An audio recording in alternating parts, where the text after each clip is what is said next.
at that point, I was like, wow, this is why I did this. I didn't even think about it. Why was I so drawn to combat sports? Why was I so drawn to individual sports? Well, I wanted to shine. I wanted my father to see me. I mean, I've always been a gym instructor. I've always had my gym, and stuff like that. That's always my passion. But when you have your kids in private school, your passion doesn't always pay the bills. And so, I have a consulting business, and I was looked at by Mark Cuban to come aboard, do some consulting for him. Well, Mark ended up hiring me and to do HTNet Fights, which is combat sports division for HTNet. Well, I knew nothing really of TV outside of what I've done in TV, being on TV, you know what I mean? And I knew the fight business and stuff. It was funny because when I put my product, I go, listen, this will be the number one programming in 6 months. And they were laughing at me. I mean, Mark didn't, but everyone else that was involved was like, okay, whatever. So I get a phone call from Mark Cuban one day, and he was like, hey, guy. And Mark has a very unique way of talking, like you're all, like you guys been, buddies forever, I'm like, yeah, hey. He goes, hey, this is Mark. I go, hey, Mark, what's going on? I'm like, who is this, right? He goes, hey, man, I'm in Vegas. I want you to fly out here if you can. If you got something open, I got, deal. I want to get this thing going. I'm like, I started laughing. Yeah, I'll just jump on my private plane like this. And he starts laughing. He goes, no, you can't take my plane. And I realized, I'm talking to Mark Cuban. He goes, no, I'll fly you out. So they flew me out. I met Mark Cuban. Tremendous connection there. And what was supposed to be an hour meeting turned into be like a 6-hour meeting, and we formed this company. And I told him that he wasn't going to make a mistake. He paid me. And the funny part is I never really had a job since I was 20 years old. I was a contractor, basically. I mean, as a fighter, I was a contractor. As a trainer, I was a contractor, and I own my own business. And so I now am employed by one of the wealthiest men in the world to form this, HTNet Fights, form mixed martial arts programming and kickboxing program for HTNet Fights. Well, in 6 months, we were the number one programming.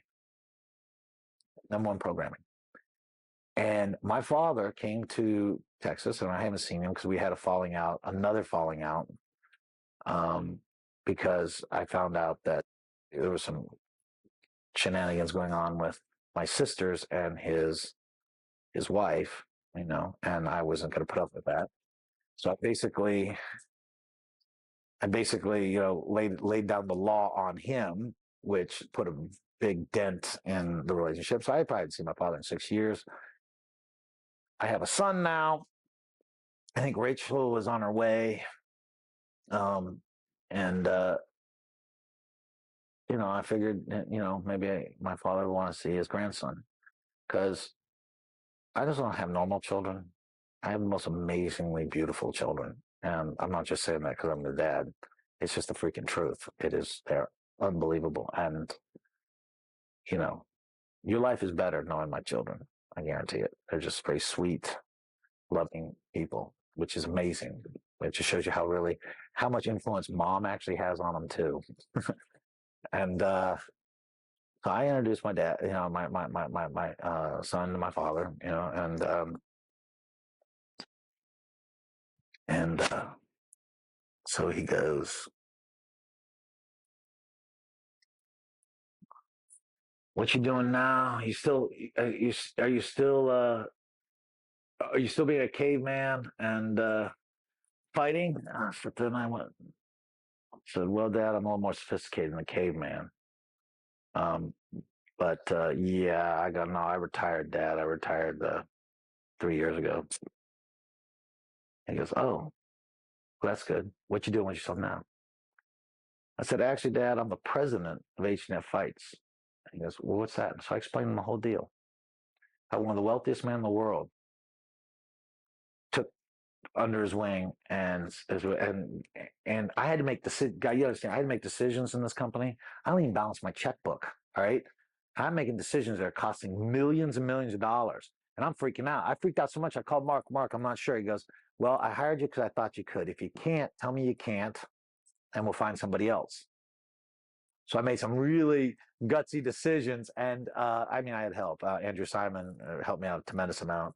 And he actually became on as the CEO later on. But so we made this thing, and I thought, now at least, right, I'm not, you know, this lowbrow Neanderthal anymore, right, in his eyes, right, that I would get a data boy for being the president of HTNet Fights. Not a word. Do you ever remember your dad saying, "I'm proud of you, I love you"? Yeah. My father, my father wasn't Darth Vader or anything, okay? So it's not like that. I'll be honest, I can't remember I'm proud of you. You know what I mean? I can't remember that. But my father did tell me he loved me. Which it's frustrating at times, because, why would you do? I mean, he would say, "I love you," but then he wouldn't pay child support. I mean, what's up with that, right? And then I remember my mom, they interstate, the laws came in, they finally changed the laws, like when I was, I guess I was 18 or 19. 18, I think. My brothers were still 17. Anyway, so short story long is, they changed the laws. So my mom sued him for back child support, mainly so we could pay for the education. Because my brothers paid thousands of dollars since they were like 14 years old. They got jobs. We all kind of looked older for our age. You know what I mean? It's kind of like, it's kind of one of those things where, like,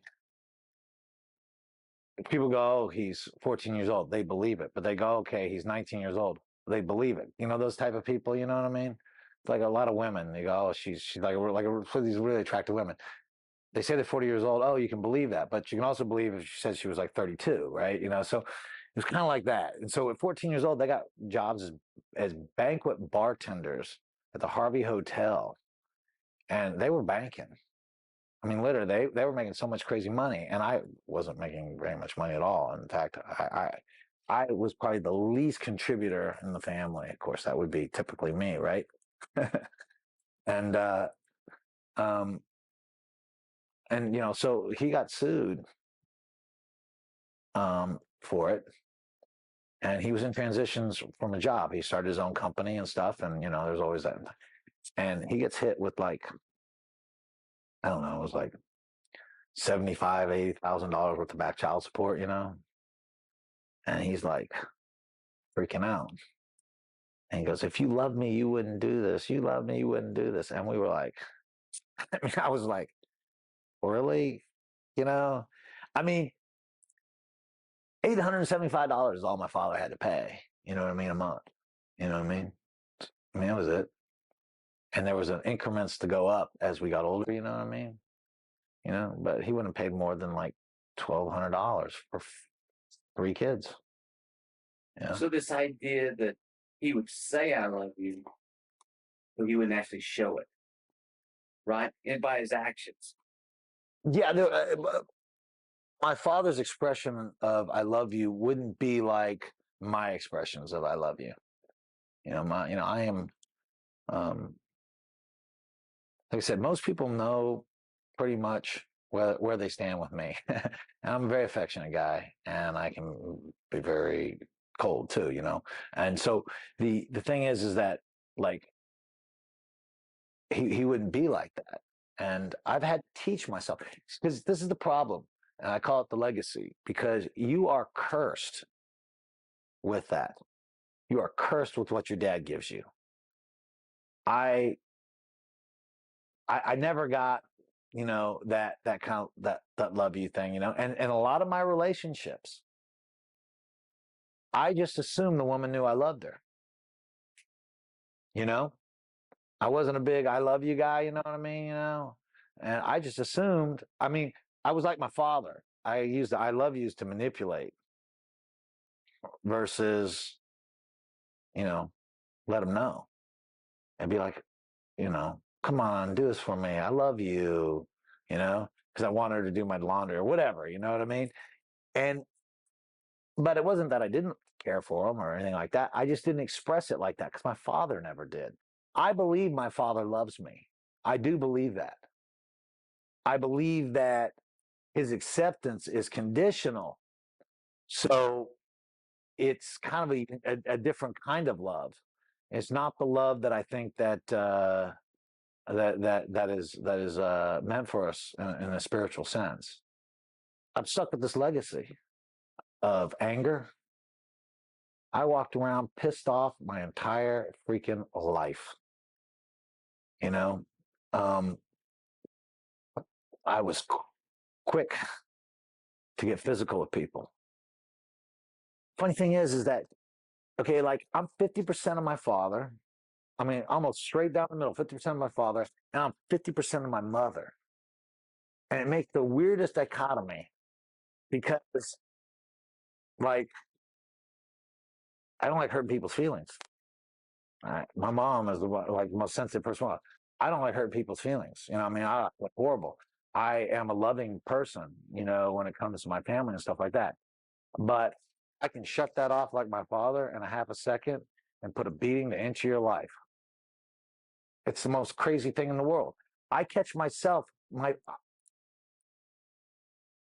don't know what I look like because I love to see it in the mirror, but I would imagine I look exactly like my dad. My kids would do something, I'll be like, I get it. So my dad would get so mad he couldn't even speak. And I'll be like, and I'm, oh my goodness, man, that's my dad. Now, I've never been physical with my children. In fact, my stepson, I was extremely conscientious of being not the disciplinarian, you know, which I probably should have stepped up and been a little bit more of a disciplinarian, but he's a good boy, good man now. He's 21. But you know, there's that old saying, and it's actually a book about fathers, the book St. John, you know, it's called. And you ever read that? It's so good. But probably the best line in it is that mother's disciplined by the weight of guilt, and dad's disciplined by the hint of death. And there is truth to that. You know, you should respect your father. And short of that, there's a difference between respect and fear, right? You know, but you know, there's and so I want my children having a healthy degree of respect for me that borderline, you know, hey, I better do what it is because I'm going to get in trouble kind of thing. But I never want them scared of me. See, I was always scared of my father. And I made the big mistake of thinking fear was respect. When I was younger, and a little about myself is when I went back, you know, I had these scholarships and all these things, and I managed to blow it. I managed to blow 2 scholarships. I managed to just completely get kicked out of school. And I was having a terrible time in my life. And I was like against that. My life from like 17 to 21 was like a bad Miami Vice rerun. I got shot in a drive-by. I was stabbed in the hand and the face. I got stabbed in the hip. I got slashed in the back. All these are separate saves. This one and this one happened at the same time. I took a cue stick upside the head, looked like the Elephant Man for about 2 weeks. All this rage of self-loathing that I look at it now, I know where I got that from. That's my father. My father has a tremendous amount of self-loathing because he's got it. And it's the most amazing thing too, because you see, my father, who, you know, I don't know how he is with my sisters, but you know, we never got the warm fuzzies from him. Okay, so, but my brothers are the most loving guys and the softest individuals. I mean, when I say soft, I mean not in a bad way, but in a extremely caring way. They're the type of guys that go and pick up the guy that fell down on the street, you know, and he may be, you know, a bum, and they'll pick him up, dust him off, go buy him a cup of coffee. That's my brothers. That's not my dad.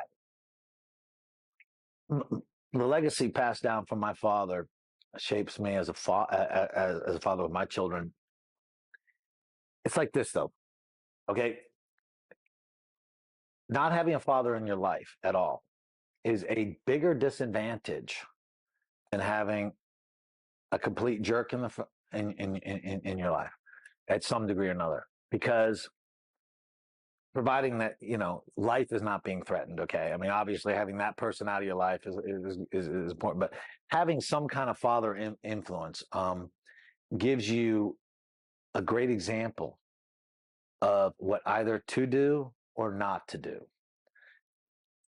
My first reaction to something, I think, if I have the clear enough brain, the fight business is one thing that's a very interesting thing, because I was a wild animal. Okay. I mean, I was a wild animal, and I was a dangerous wild animal. I had teeth and claws. And when I first started fighting, I fought on rage, you know, and I crushed people. Now, if they made it past the third round, which most of my opponents didn't, they'd make it out of there because my rage would be spent, and I have 2 more rounds of me running around waiting for the bell to ring so I can get out of this thing because I'm about to exhaust my, you know. And the fight business taught me how to control it. Fight business told me it's not about rage. It's not about anger. It doesn't matter what they do. You don't get angry. You do it. And this is where I took the lessons of my father to take things, you know, to look at things not emotionally and listen. And this was the thing. And it taught me how to sit back and be calculated about how you do stuff. And so, I mean, I still have my, you know, I still have my emotional things or fun things, but I have learned so when I'm dealing with my kids, I'll start in on something and then I'll be able to go, whoa. And I'll be able to go, boom, what am I doing? And my father is like, what I want to teach my children is I want to teach them to be strong. You know, I got strong in spite of what my father did to me. You know, not because of it. People go, well, you know, you owe this to your dad for this. I could have been strong. I know kids that are strong who have loving parents, that are strong of character, strong of body, strong of mind. You know, if I had the positive side of this, most of my life has been to show people my defactors. Oh yeah, I wouldn't go. I went back to my senior year, my teacher in my senior year of school. She told me I was going to be nothing. I was going to either be dead or in jail by 21. And I saw her, and I apologized actually because I was not that much fun to have in her class. I understood that. And I said, you know something? I want you to know something. What you told me there? And she's like, oh, I'm sorry. I said it like this. I went, just so you know, I've never spent time in prison, and I'm not a loser. At that point, I was 2-time world champion, you know, so I'm a 2-time world champion, just so you know. And I walked off. And so I was successful in spite of those things. I was like, tell me something I can't do, and I'm going to do it. That's no way to live your life. You know why? Because I'm in a perfect part of my life now, and I have difficulties. My wife is amazing. When I say amazing, it's like, I know a lot of guys say that to, you know, sound cute to their you know, hopefully my wife catches this on, you know, YouTube. But my wife is amazing. I mean, incredibly amazing. She's an unbelievably successful business executive. She makes a tremendous living. She's the most amazing mom, most amazing house. This beautiful house that you were commenting on, she did this.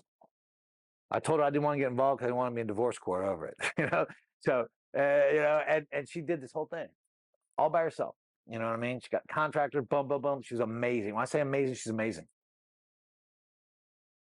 But with all that, I still have to teach myself how to get on in life when things are good, not when people want you to win versus want you to lose. You know, I was always great at being the guy going into, like, I spent a lot of my career going into other people's towns and beating up their local heroes. I go in there and my job was to win them over, and I could do it. I was a master at it, you know, and, you know, but I don't want to live my life like that.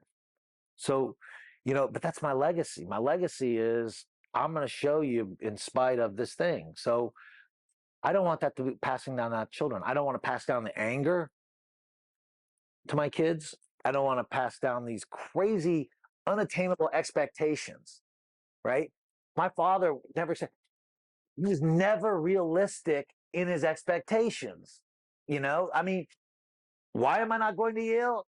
I don't know, because you're not paying for it. I am a poor kid. I mean, we're poor kids. I mean, we went to Plano, okay, but just give you an idea. I mean, when I say poor is relative, right?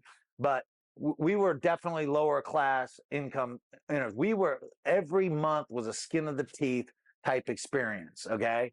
All right. When I had friends who, wrecked 6 cars in 1 year, you know what I mean?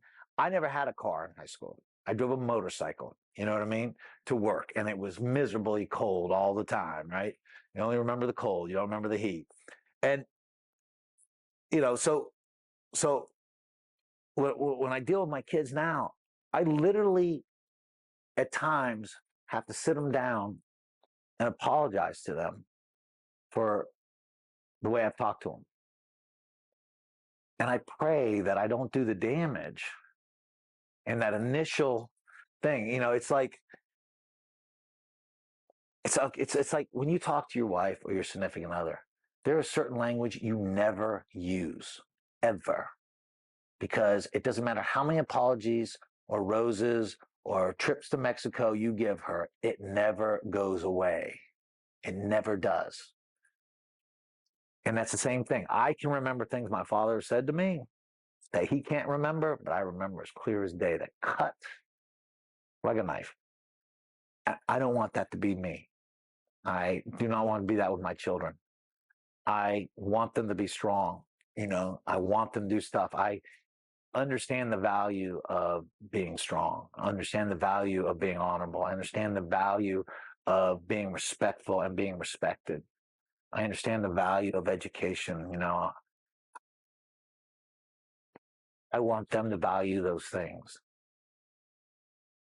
And it's difficult when they want to do this and they want to do that, and you want them to do this, and you want them to do it this. And so, I have a constant battle every day to be a good dad. Now, I got it easy. I mean, some parents have a lot worse. Some parents have kids that have ADD problems. Some parents have kids that have actual physical disabilities. Some people have kids that, learning disabilities and stuff. I don't have those things. And I have incredible children. I have an incredible wife. I have an incredible life. And every day, I still have to work at being a good dad. I'm a good man. I know I'm a good man, but that doesn't make you a good dad. And that's the problem with the legacy, because you're cursed with all that crap, and you react just like your dad. You don't realize it, but you say the same stuff that your dad says. You know what I mean? You use the same things. I understand the value. Listen, my father taught me how to intimidate people. I know how to make people get very scared. I don't really have to say very much. I can walk into a room and make most men feel uncomfortable if I want to, without even saying anything. I don't want to be like that with my children. I don't even want to be like that anymore, any period. You know what I mean? But these are the things that you get stuck doing. You know what I mean? Your frustration because things don't go right. What do? You go to these things that your father teaches you. Intimidation. You know what I mean? Fear. Things like that. You go to these things because of your frustration. When did you realize the impact of growing up with a father that was the way he was? In other words, when did it hit you that you were like, "Wow, this is why I'm the way I am, because of my father"? Can you share that story with me? Yeah, basically, when I had my my big confrontation with my father over his infidelity, um, that was that was the part where I left and went back home and started really kind of like a continual journey now into things like, okay, where you are in life dictates how you see things. Okay, so you know, so at that point, I was like, wow, this is why I did this. I didn't even think about it. Why was I so drawn to combat sports? Why was I so drawn to individual sports? Well, I wanted to shine. I wanted my father to see me. Problem is with football, there's 10 other guys that get to share the glory. When I wrestle and I'm the state champ, I'm the number one dog. When I am the karate champ, I'm the number one dog. When I am the kickboxing champ, I'm the number one dog.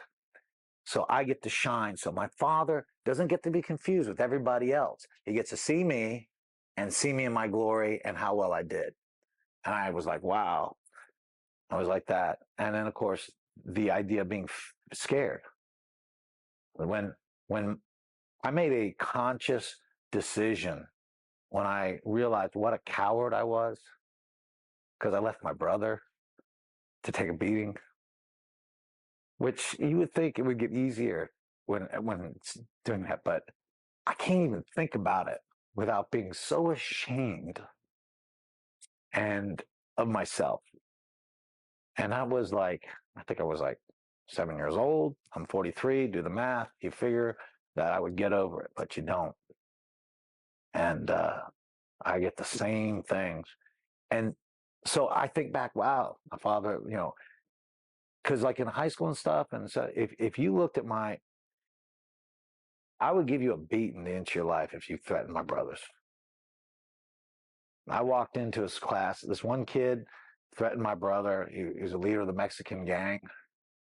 And this is back before gangs had guns. And I walked right into his classroom, asked the teacher if I could talk to Tito. She goes, sure. I walked up and punched him in the face.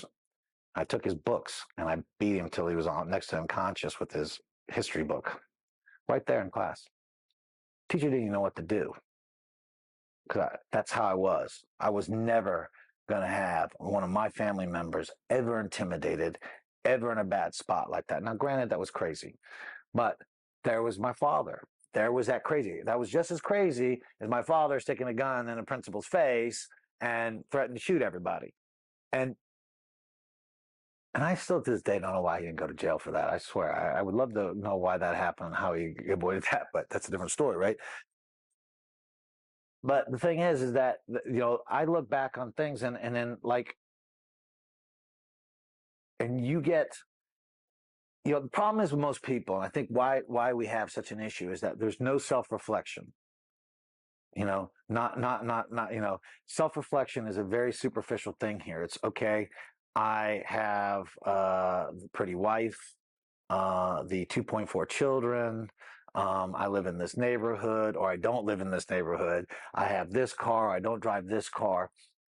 And so the reflection on the inner side, the spiritual person, because we're not, we're not human creatures having a spiritual experience. We're spiritual creatures having a human experience, and and so the confusion there is like I said, we get confused, and so there's no self-inflection and reflection. And I have learned to be a lot more self-reflective. I analyzed everything from issues of why I couldn't keep a good girl around. I said, well, maybe it's because I'm cheating on every single one of them. So at 25, I'd never cheat on a girl again. Not that it may, not that I had great relationships after that necessarily, but at least that wasn't one of the factors in the demise of the relationship. And so there was always this thing, and I think that not every one of us has the ability to be self-reflective, but that's when you got to have you got to wake up enough that maybe you need to talk to somebody, and do stuff. I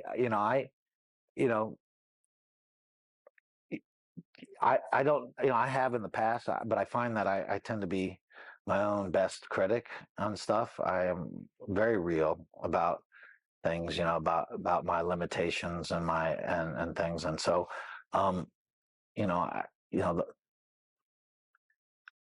I don't think people look enough. I think that they don't look enough on why, it's like if they yell at somebody and their only question is, man, I shouldn't have done that. Well, why did you do it? And it becomes, and if you do that, you'll recognize immediately. I recognize my father in my voice and I'll change it. You know what I mean? Or I'll give my kids a hug, every night. I tell my daughter she's beautiful because you know what? She wants to know she is from her daddy. She wants to hear that she is pretty enough, that she is that gorgeous princess. It doesn't matter what she looks like. No matter if she has arms, she has legs, what she needs to know, daddy knows she is a beautiful princess. And my son, he wants to hear that he's good enough, that he's the strong warrior to be, and he wants to hear it. And you need to do it. If you don't do that, if you don't reassure that thing, you could be a complete jackass as a father. But if you can get them to understand that they're good enough and that they're pretty enough, then there's a salvageable situation for you, and and that's what needs to, I think we don't do that enough. What's one thing you wish your dad would have done different? One thing that, if I could think of one thing that I would love my father to do differently, it's hard to narrow down to one thing. What's a few things you'd like to see your dad do different? Well,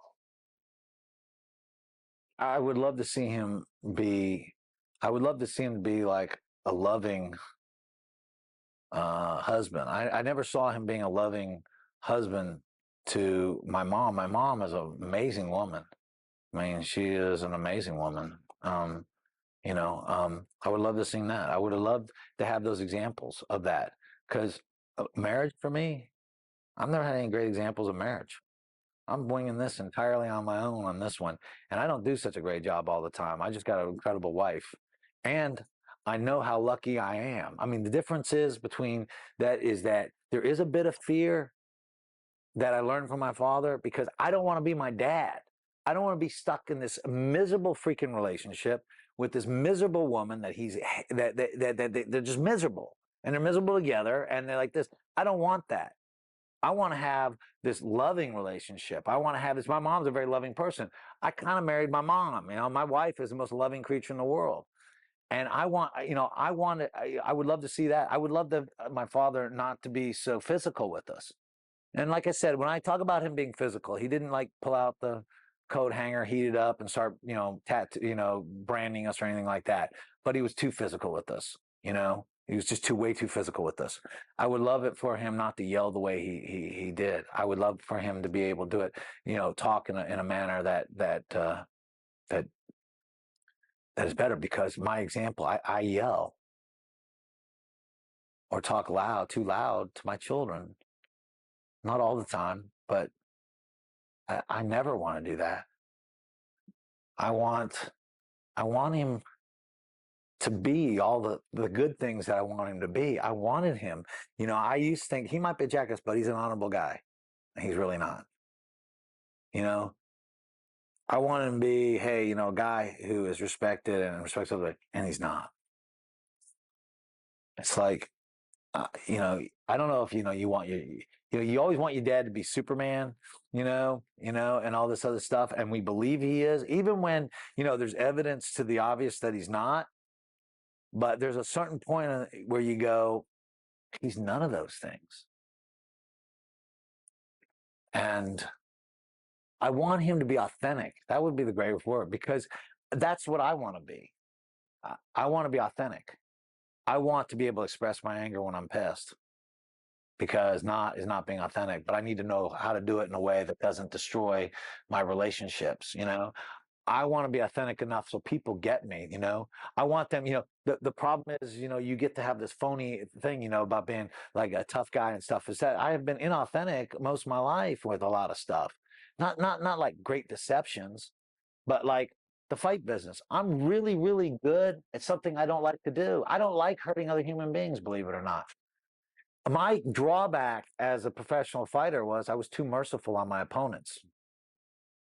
I was criticized by people because I would not go for the kill. You know? But I had this facade as being boom. Now, am I a tough guy? Yeah, I am. Am I a strong guy? Yeah. Am I have the ability to click off my emotion and go into kill mode in a second? Yeah. But that's not really me. I mean, that's an aspect of me. I want people to get, hey, listen, you know, hopefully I'm a loving father. You know, I want to be authentic. My father's not authentic. He hides behind everything. Religion's now his big a deal now. It's nauseating to listen to him go, because it is like I'm even correcting his scripture thing, which irritates him beyond belief. And you know, there's, like I said, I just wish he was authentic. What's the best thing a father can do for his kids? Be an example. You learn through example. I learned this as an instructor, as a teaching instructor. I was involved in things that weren't necessarily conducive to, you know, being an example.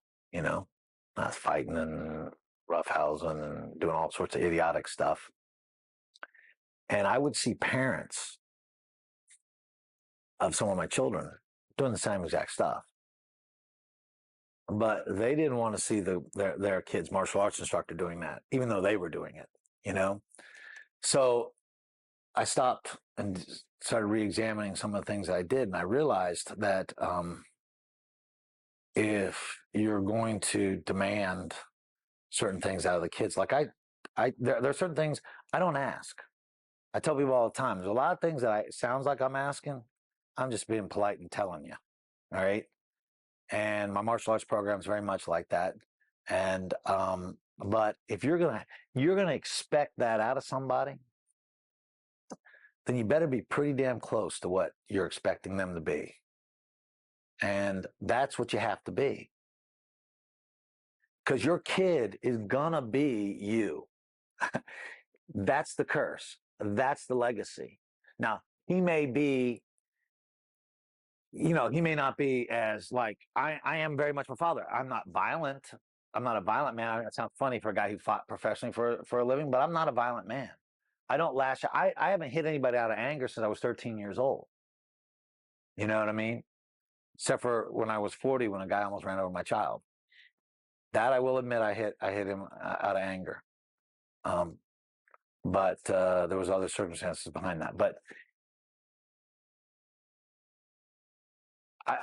I think that's one of the most important things. If you want, you know, I want my children to be loving. I want them to be charitable. I want them to give their fellow man a hand up. They see that in their father. We do a lot of charities. We do a lot of stuff.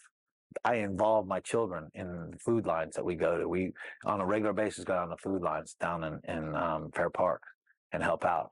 And before they had to go to school, when they were just kids, you know, like kindergarten and like that, I would take him out of school on a Wednesday, because once a month we would go there and he would participate in that, help people out. He'd go play, because these people are waiting in line for like 5 o'clock in the morning, and it goes to like noon. You know what I mean? And there's children there and all kinds of stuff. And Logan would bring his toys and play with the kids, and he would give most of his toys away, like his cars. And he kind of knew that I would replace it. That's probably why he did it. But still, having a kid giving up those things is a big deal. And because he sees me trying to be like that, and you know, I don't want to see him. I have a unique relationship with my wife, is that we've had 2 arguments our entire things. We have a few disagreements, but we never really argue. And we've had 2 arguments in the 8 years we've been together. And, you know, I don't know why, because I can be a very disagreeable person, but we don't. And I want my children to see that. I want my son to go, you know what? When I pick a wife, I want someone like my mom, because you couldn't do better. You know what I mean? And when my daughter decides to pick herself a husband, I want someone like my dad, because he's not a bad guy. He's a good man. And that, you know, the only way you're going to be able to get that, you can talk as much as you want, and it is important. But the way you walk the walk is more than how much you talk. And that's, you got to do it. And, you know, and if you can do that, then, I mean, the most important influence on children is the parents. I know this. I deal with children all the time. I've been dealing with children for 23 years, and we want to, the major problem with most of the stuff is we want to blame other people for it. We want to blame video games. We want to blame outside influences. We want to blame drugs. We want to blame bad teachers, whatever it is. We want to blame somebody else. But the reality is, and there are actually statistics that back me up on this. I know this because I deal with children all the time, and I deal with them in a very base situation. So it is very easy for me to get the character. I can tell a measure of a man when he works out in my gym. I can tell which guy is spoon-fed. I can tell which guy is a go-getter. I can tell which guy is self-made. I can tell a lot about a man the way he is in my gym. And even more so with children, because they tend to leave their emotions right on their sleeve. If you had a friend that was going to be a father for the first time, what advice would you give about being a father? I always, I say, get as much sleep as you possibly can, because your patience is going to be tested to no end. And being a father is an adjustment period. And it is a constant adjustment. The problem with, I think, most people is they think that if I set these standards, and they're good standards, A, B, and C, and I stick to my guns on these, then my kids should be good. And if they're not, it's not my fault. Well, the problem with that is that this is an organic situation.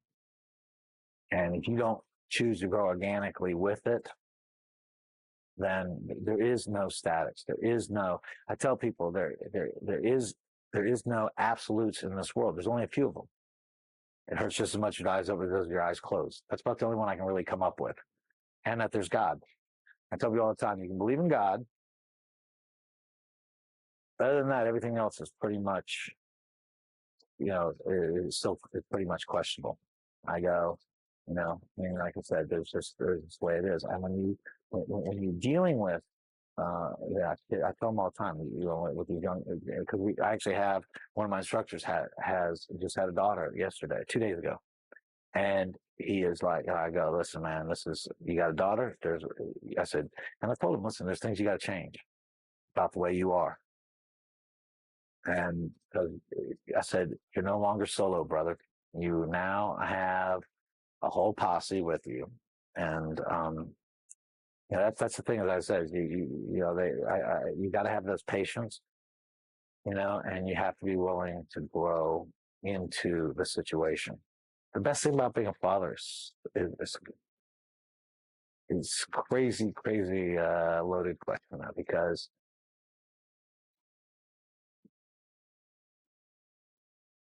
it's going to sound stupid, but it's like, okay, this morning I took the kids to school. I take the children to school almost every day. I get to do that.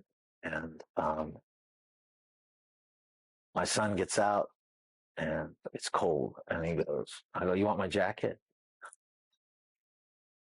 You let me have your jacket? Yeah, I want to wear a jacket. And he puts my jacket, and I have a sweat jacket on. It's like, you know, 10 times too big for him. And the first thing he goes is, I'm wearing my daddy's jacket. He said that to the kids walking in. And he looks over at the lady. I'm wearing my daddy's jacket. And I'm like, I'm half embarrassed, but I'm like, he's so proud that I'm his daddy, you know, and he gives me this hug. My daughter, you know, you know, you know, drop her off at her class, and it's a Montessori school, so it's a little more open. So I go in, I talk to the other children, you know, there, you know, for a little bit about Halloween, about all this stuff, and then as she leaves, as I leave, I'm about, you know, I don't know, about 10 feet from the door. She opens the door and goes, "Daddy, Daddy, Daddy, what?" She runs over, gives me a big hug, big kiss, because I love you. I was like, you know, and you know, she goes back into class, and those things are what makes it worthwhile, because my kids are like that. The love that I get from these kids is amazing, and you don't earn it. That's the funny part. You feel like you're stealing almost, because for the most part, I feel like I don't earn it. I'm grumpy with them. I am having to apologize because I'm grumpy with them. I am, you know, my expectations. I am a stern man. I mean, people don't get it. I am, you know, I have a certain sternness that is used to direct. It's not used as a punishment. It's used as a direction. You know, there's certain behaviors I won't allow and things like that, and certain expectations I have that I keep reinforcing. But I'm like, man, how did I deserve this? But I'll be honest, I look at it as most of my life, I'm completely blessed. Even when I didn't think I was completely blessed. My wife is a blessing, you know. I tell people all the time, I said, my wife does such a good job, people actually think I'm a good dad. The fact of the matter is, I'm really not that good. She's just so good that I look good. And there's a bit of truth to that. And so when you say what's the best thing, man, it's just like that love they give you.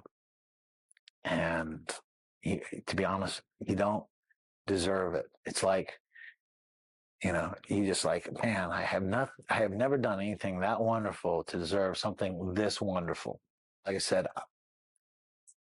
people that know me know that I'm not a horribly emotional man when it comes to like things. I mean, I show my happiness very quickly, but I'm not the crying sort. You know what I mean? I have never really been that way, which you probably can't tell because I was boohooing here about my experience with my brother. But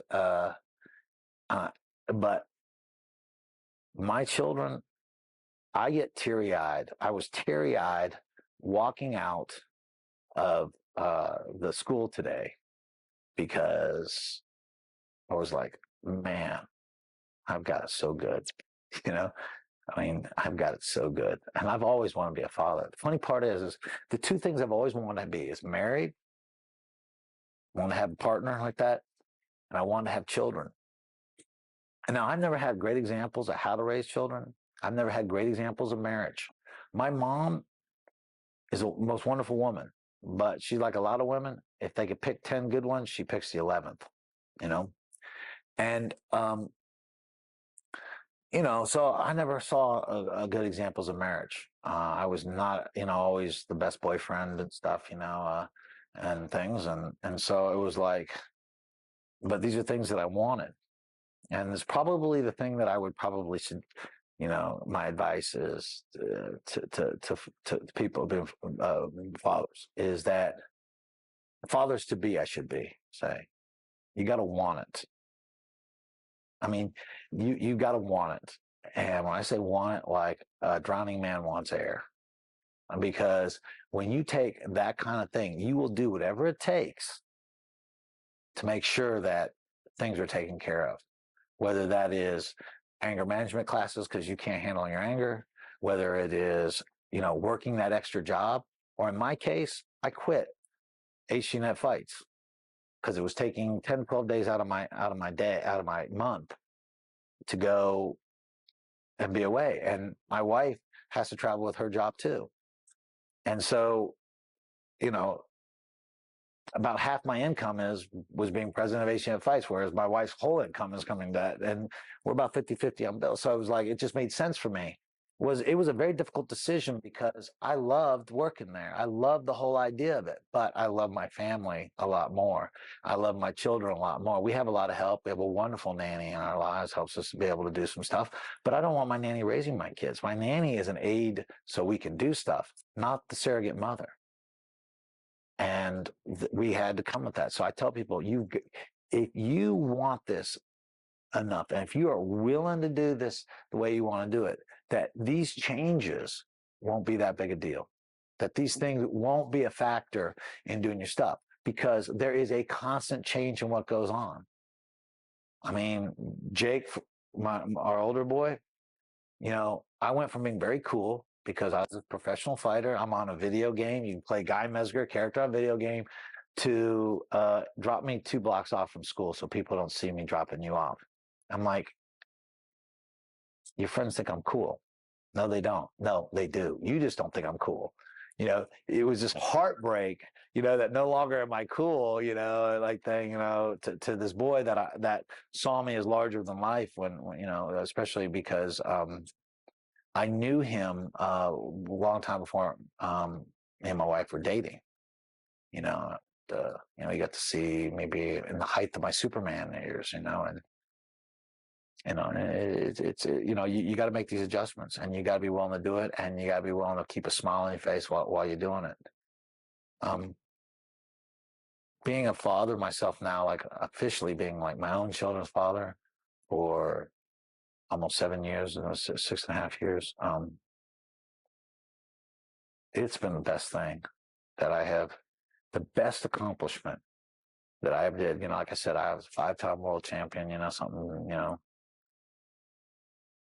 greatest accomplishment was getting my wife to marry me, and very close, either tied with that or very close behind it, is having those children. And you've got to always have that sense of appreciation, even when they're driving you nuts, especially when they're driving you nuts. Watch the Father Effect movie for free on YouTube.